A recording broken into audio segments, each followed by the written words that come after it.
Hey guys, many of you have already heard about the event this past Saturday in Richmond, Virginia, July 4th. It was a Propertarian event, and there's been some controversy about this event. And I was there. I attended the event. I participated in the event. I was even involved to some extent with the planning of the event.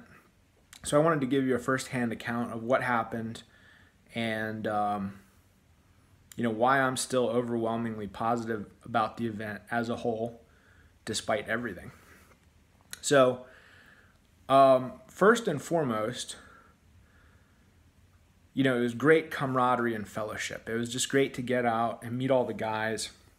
They're great guys. We had some great opportunities to socialize and to network and to build trust and to build camaraderie and, make some connections and make some relationships that we can carry forward into the future. And everyone who was there was super energized by that, and that energy carried over into the event itself. And people still have that energy. We're psyched to do it all again. And I think just about everybody who was there shares that sentiment. And as far as the event itself, we'll learn from our mistakes, we'll adjust, we'll iterate. A lot of people, those who know us best and are most familiar with our ideas, have been incredibly supportive, before, during, and after the event. Some people inside our group and outside our group have provided constructive criticism or feedback. And, that's motivated by a desire to help us improve, grow, and succeed, and it's great. We love it. Most of the criticism and complaints, however, the overwhelming majority by volume, is just low agency whining. It's spurgy, black-pilled purity spiraling from people who never showed up, who never were going to show up, and who probably, in all likelihood, never will show up. They're just shitting on the only people doing anything without doing anything of their own. And frankly, they're taking stuff way out of context and blowing it all out of proportion. That's kind of our bad too, because if we're having to explain the context after the fact, we've kind of dropped the ball. So it'd be better to supply the context up front and maintain better control of the narrative. We get that. Most of the anger seems to center around a few things. First, Kurt talking to BLM. A lot of people are saying we cucked. They're saying our event was hijacked by BLM. That's not how we experienced it. When BLM came around and the Normicon Civnats that were marching with them and throwing the Black Power fist and calling us white supremacists, when they first came over to our area where we were doing our speech, we kept them away. We shouted them down. We stood them down. And we let Kurt finish his speech. We gave him his soapbox so that he could say what he wanted to say. And then afterwards, the fact that he was willing to talk to them didn't put us off in the slightest. We had done our job. So we didn't see it as cucking. We didn't see it as hijacking. That's kind of what we were there to do. Now, people are also insulted about one particular comment of Kurt's to the BLM guys where he made reference to dick size. I understand why people are mad about this, but I don't agree. People are, perhaps rightly so, sensitive to any hint of an insult to our race or false flattery to others. And those are two of the most powerful weapons that have been used to undermine our race and our civilization over the last 100 years. But that's not what was going on here.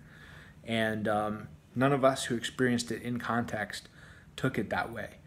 Kurt was trying to spit some hard truths about how, we have a better standard of living than they do because our ancestors aggressively hung all of our misfits and criminals.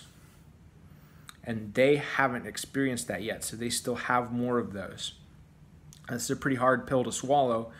And so this little bit of flattery, this mentioning of some favorable for them racial differences, was like a sugar coating on this bitter pill to help it go down easier. And by all accounts, it was effective in that role. Now, I understand why it didn't play well to a wider audience. I get that. And you could criticize it on those grounds. You could say, maybe it was a miscalculation. It was, a poor choice of words. You could say some of those things. But those are pretty mild criticisms compared to what people are trying to make it out to be. And I'm always going to defend Kurt from that. Other people are mad that BLM was given the megaphone and allowed to speak. And I get the frustration again. I see where it's coming from. Kurt even said in his speech that if you come for our monuments, that's an act of war. And they've come for our monuments. So full reciprocity would be war. Letting them speak doesn't seem like full reciprocity. And it isn't. But it wasn't the time and the place for full reciprocity. We weren't there to start a fight. There was always that possibility, which is why so many of us were armed, but we weren't there to start a fight. We were there to exhaust the opportunities for peace and to amass moral authority for the fight.